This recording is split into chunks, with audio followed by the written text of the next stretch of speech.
And for the main event, I will now introduce Nancy Aguilar. One moment. Is Nancy spotlight? There we go. So Nancy Aguilar is the Assistant Director of Community Development at the Commission on Hispanic Affairs. With over 15 years of experience in the government sector, she specializes in communications, economic development, and customer experience strategy. She has been with the Commission of Hispanic Affairs for 7 years and has served in several roles. She leads a team of 3 community development officers. The community development team is embedded and connected in different regions across the state. They center relationship building and trust. The CDOs are building connections with program staff, community-based organizations, elected officials, faith-based and informal community leaders, as well as fellow colleagues at all state agencies. Nancy also manages all the internal and external communications for the agency. Born in La Ciudad, Nezahualcóyotl, Mexico, and raised in Santa Ana, California, by a single mother of 4 and la hija mayor de su familia, she has a degree in business administration with a concentration in international business from Cal State San Bernardino, a certification on business sustainability from the University of Cambridge, and is a certified diversity executive CDE. She is also certified in trauma-informed finance and economic development. On her free time, she works at her husband's company as the chief financial officer and is a master rose gardener with over 20 bushes of premium rose output. She enjoys wearing graphic tees, reading and painting. She has a wonderful husband and a loving little girl, a dog and a cat. I'll pass it off to you, Nancy. Hi, everyone. Thank you so much for that introduction. I am really excited to be here with y'all today to do a emotional and mental check-in with everyone, provide some information about the commission, what are we doing, where have we been, and where we're hoping to go. And more than anything, just to always shine the light that for us, Latino Heritage Month is every month. And we live and breathe everything going on in our community. We raise awareness about what's going on in our community, and these discussions, they really do continue throughout the year. I'm going to share my screen.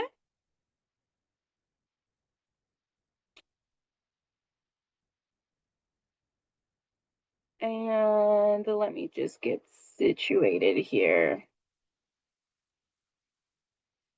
Oh, okay, let me see. Oh, how do I? All right, there we go. View. All right. I think we should get going here pretty soon.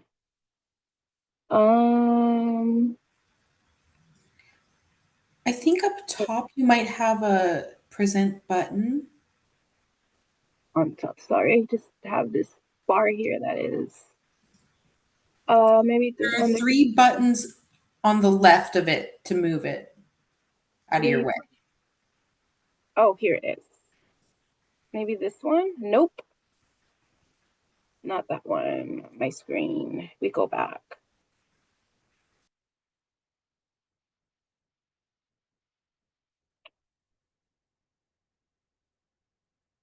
Oh, there it is. Interpreters, if you'd like to introduce yourself, and captioner, thank you guys, y'all, so much for being here.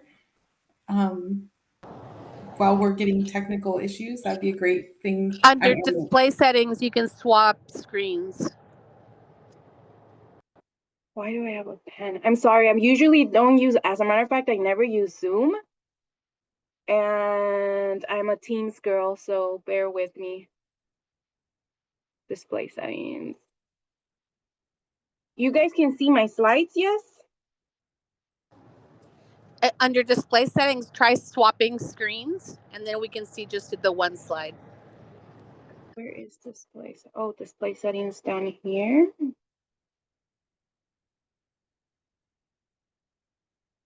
Where's display settings? I can't. I should have sent you my PowerPoint. At the top of the screen? Nancy, I have your PowerPoint. Would you like me to share on my end? Yes, please. Oh, And if it's updated, you can send it again too. No, I don't believe I made any changes to it. All right, so I'm gonna stop sharing. Thank you so much for saving me. Yay. basically just keep me updated as to when you want me to press next. Okay, perfect. Thank you, Nancy. No, thank you. And here I am, always trying to be so overly dependent. I was like, no, I will manage my own PowerPoint. You know, here I am, older Latina, toxic behavior, but it's okay. Thank you so much for the additional support. Feel free to skip to the next slide.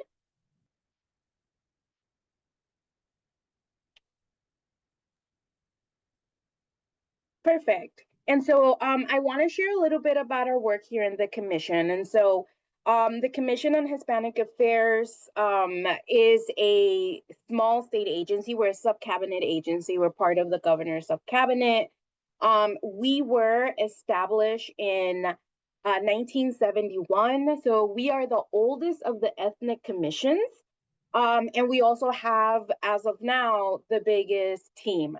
About 2 years ago, we got funding for our community development team, which was very exciting because finally we were able to get the additional support that we needed to continue doing the great work that we do here at the commission. We also have 11 governor appointed commissioners. They're volunteers, and they just work throughout the state of Washington.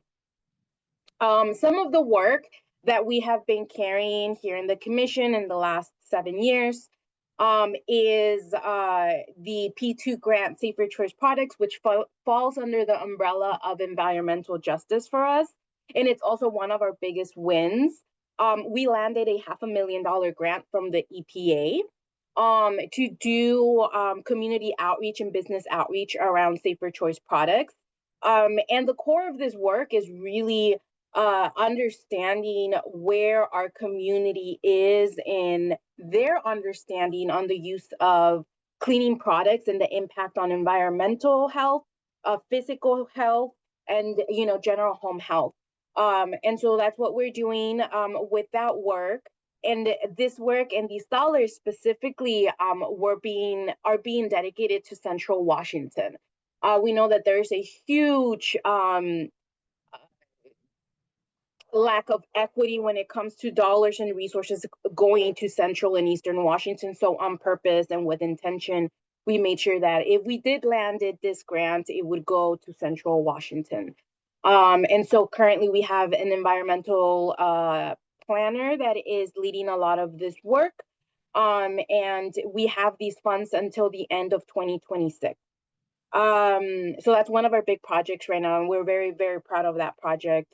My community development team focused on a lot of community outreach, like what was shared earlier today.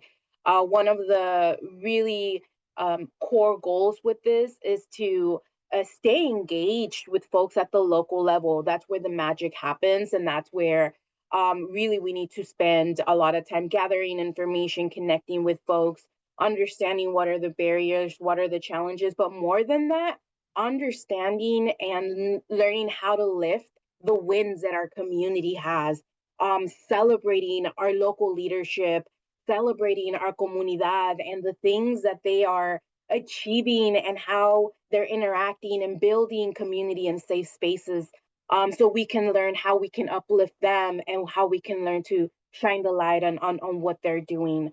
Another really big thing is access to information. We know that 30% of the Latinos in the state of Washington actually only speaks English.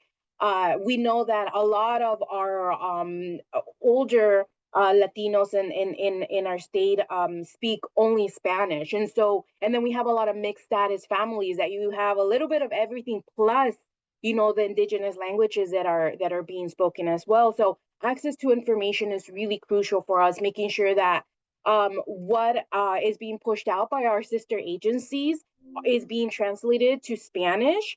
And more than that, start pushing and informing folks of the indigenous languages that are being spoken in a multitude of communities across the state. Oh, I'm sorry. Yes. And I speak so fast. I am so sorry. It's a bad habit of me. um, Research and data is another big area, as we know. And maybe you don't know, but in the state of Washington, almost every state agency has its own way of collecting data, housing data, and desegregating it, which is a huge issue because a lot of those systems don't talk to each other. And here in the commission, what we're striving to do is to collect data at the national level, at the state level, and also look at what other states are doing to collect and suss out all that data. For us specifically, it's obviously all information that pertains to our community. And we have made some wonderful partners in California with the UCLA Latino Policy think tank. And so we've been learning a lot from them as well. But then this again is a really big area, and more now than ever when we know that a lot of the data at the national level that was being housed with a lot of our federal agencies has been sanitized, has been scrubbed, has been deleted. So we have learned of a lot of really good people doing amazing work trying to house, collect, and store that data. A few other areas that we work on, I mean, our core is advising. We're an advisory commission. We don't have regulatory power, but we do advise the governor, the legislature, and state agencies in all things pertaining the Hispanic Latino community. And here at CHOW, we like to say every issue is a Latino issue. Let's be real. And we are part of the small business liaison team. We do focus and center collaborations. That's really how we learn to find those points of intersection, share information, share resources, and become a more united front. And then, of course, policy recommendations. That work is lifted by our commissioners. Next slide. Thank you. I want to share a little bit about my community development officers. As you guys can see, I'm sharing here the map that showcases the designations for my community development officers. Here in the purple, we have Amber Hopper. In the middle, which is all Central Washington. In the orange, we have Esmeralda Garibay. And then in the yellow, which is all Eastern Washington, we have Vic Rodriguez. This team has been with me for about 2 years now, and we have been learning so much from each other, building each other up, and honestly just holding each other as we have faced probably the hardest last 9 months that we have had since COVID. I would think that it's even worse. But we are a united team. These leaders are embedded in their communities. They sit in several work groups at the state level and also engage at the local and regional level with leadership, with community organizations. They center building relationship and connection with specific Latino serving nonprofits, but we know that a lot of areas in our state, we have desert areas where we may not have a Latino led nonprofit, providing services. And so we make sure that we touch on as many folks as we can, especially when we know that they are probably providing services to our community. Next slide, please.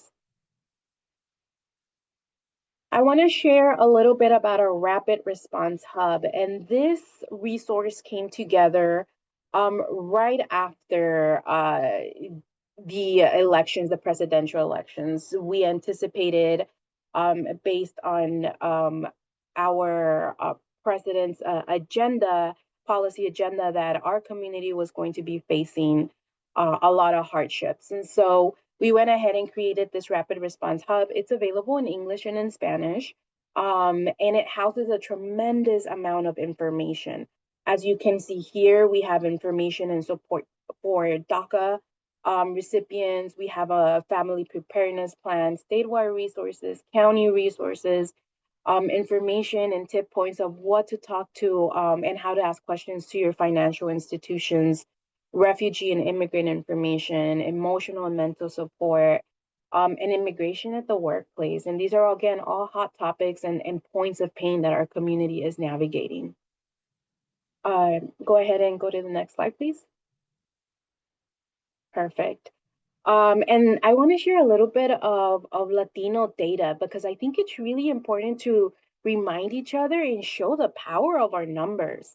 Regardless of what the national and federal narrative is, we are a mighty community. We are diverse, we're strong, we're talented, we have so much to offer. And above of what we can offer as far as our productivity, our culture is so rich and we have value. Just as people, we are just amazing. And I want to center all those beautiful thoughts because sometimes it's hard to get lost in that narrative and it's hard to and we lose, some of that shine because we're going through so much. But to get started on some of our national data, we have over 65.2 million folks, Hispanic folks in our community across the nation. We are the largest racial and ethnic minority, and that's about 19.5% of total population in this country is Latino. There's 13 states that have over 1 million Hispanic Latino residents. And Washington is one of them. Our community here in Washington is rapidly growing. We are also a very young, nationally, we're a very young community with our median age being 31. And then also, we are a hardworking community. We provide so much work output. We are an incredibly important element of workforce across the state. Next slide, please. The Latino GDP is something that I've seen being mentioned across, social media and through some of the news networks out there, and it's impressive. We have one of the largest GDPs. We're at 4.1 trillion in 2023. That's in 2023. Imagine where we are right now, which equates to the 5th largest GDP in the world. And I believe this is the 2nd or 3rd year that we hold that title nationally. The economic contributions and performances of Latinos from 2019 to 2023, including in the face of the pandemic, made the US Latino GDP the single fastest growing GDP among the world's 10 largest, suppressing even China. So when they tell us that we are using up resources, that we are not contributing, that we're not paying taxes, that all of the lies that are being spread, that's not what data says. The data backs up the truth from our community, our output, our contribution, and the strength in our numbers. And as you can see here, the last bit here is despite representing only 19.5% of the US population, Latinos were responsible of 30.6% of the growth in national GDP since 2019. Next slide, please. So now let's look at some data at the state level.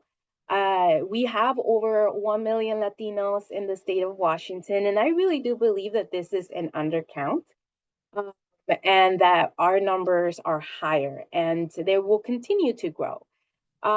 Here in the state of Washington, just reflecting at what the national data is, we are a very young community. And here in the state of Washington, our median age, I believe, is 26 years. In our largest group within our community is folks 18 to 26. And so that's really exciting when we think about the future, when we think about the power of voting, when we think about workforce development and what the future face of the workforce will look like. Next slide, please.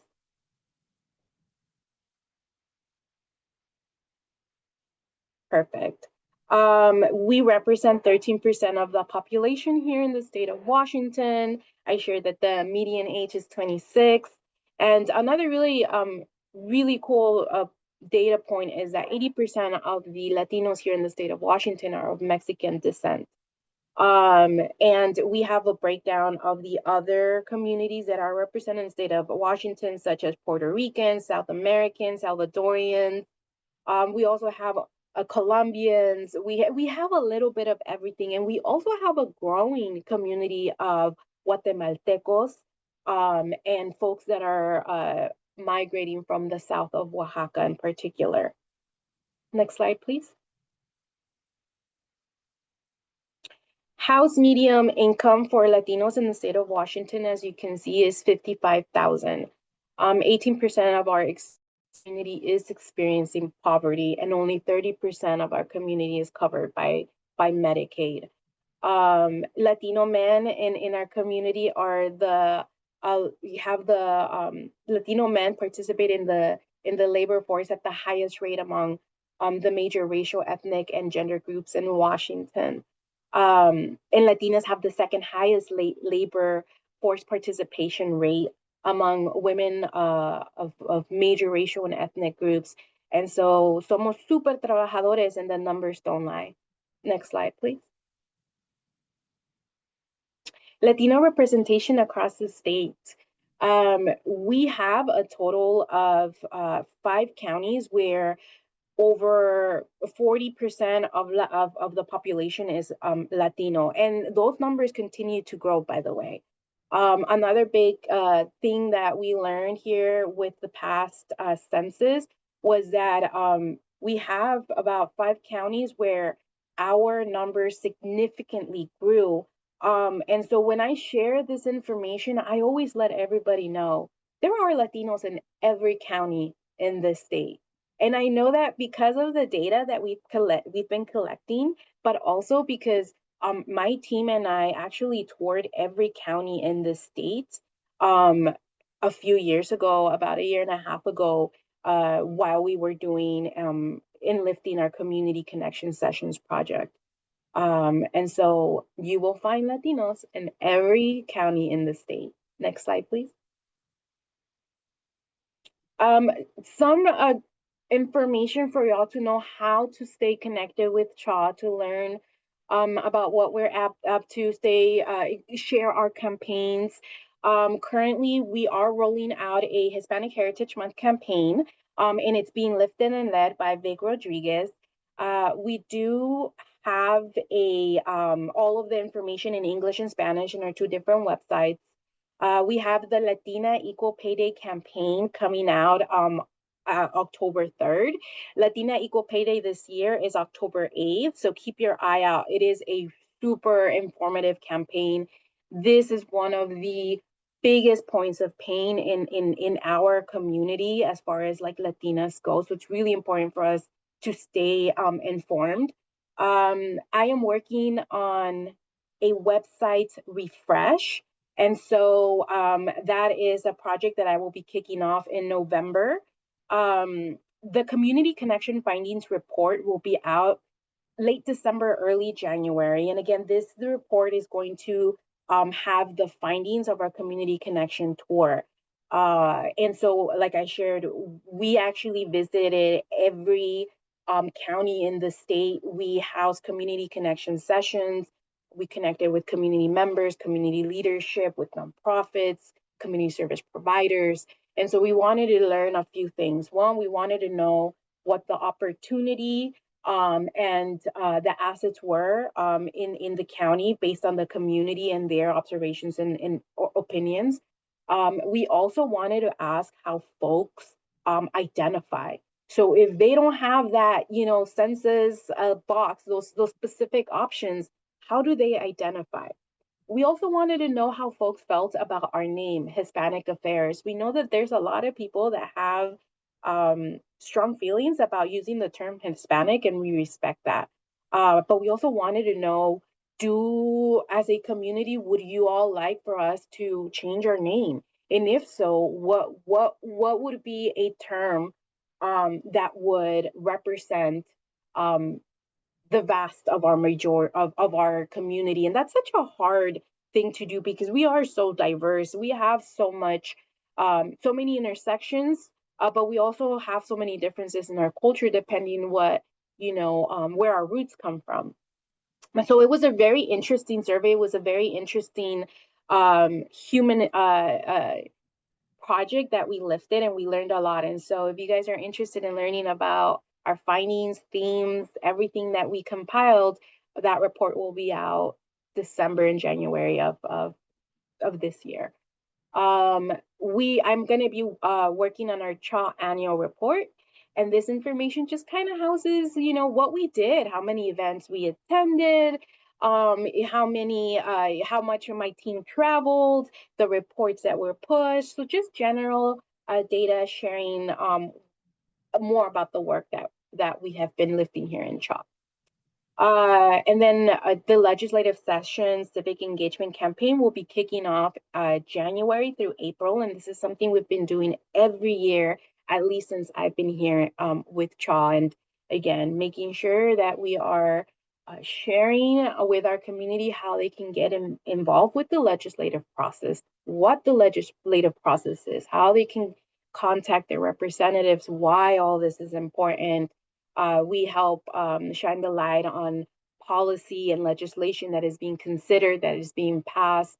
And so there's a lot that we do around this topic. And knowledge is power, and being able to empower our community via information, accurate information, reliable information is crucial. And another big one that we're currently working on but won't go live is our CHA Through the Years project. And so we are going to be celebrating our 51st anniversary here in April. And so what we're going to be doing as a gift for, the legacy of CHA is providing the history of CHA since 1971. And so we're going to be highlighting our commissioners, the directors, the pieces of legislation that were championed by the commission, projects that were, first of a kind, collaborations, reports, and whatnot. And so it's a huge lift, as you can imagine. And my team and I are currently doing all that research. We are active in several social media handles. As you can see, you could find us on YouTube, you can find us on Facebook, you can find us on TikTok, Instagram, and again, via our websites, cha.wa.gov for the English website, esp.cha.wa.gov for our Spanish website. And I do want to add that our Spanish website is not translated, meaning that it doesn't have like a Google plugin. It was completely created in Spanish. And we did that with intention and with purpose because we know that sometimes those translation apps are useful, but often we lose the sazon, or the translations are not of good quality. And so we continue to strive to do better, to be better as we gain more experience and as we learn more from community, from industry, and from, our partners. Next slide. And so that is the presentation for today. Here is my contact information. Please feel free to reach out to me, message me. You could Teams me, you can email me, you could text me, whatever feels the most comfortable, with your connection approach. And I'm happy to share information, answer your questions. And I always like to share that if I don't know the answer, and oftentimes I don't, I always collect those questions and try to help you find those answers by either relying on our partners, or finding, topic experts and forwarding those questions and making sure that we get that information. Thank you so much. Thank you so much, Nancy, for offering your time to this space and to the greater Latino community. And as Absolutely.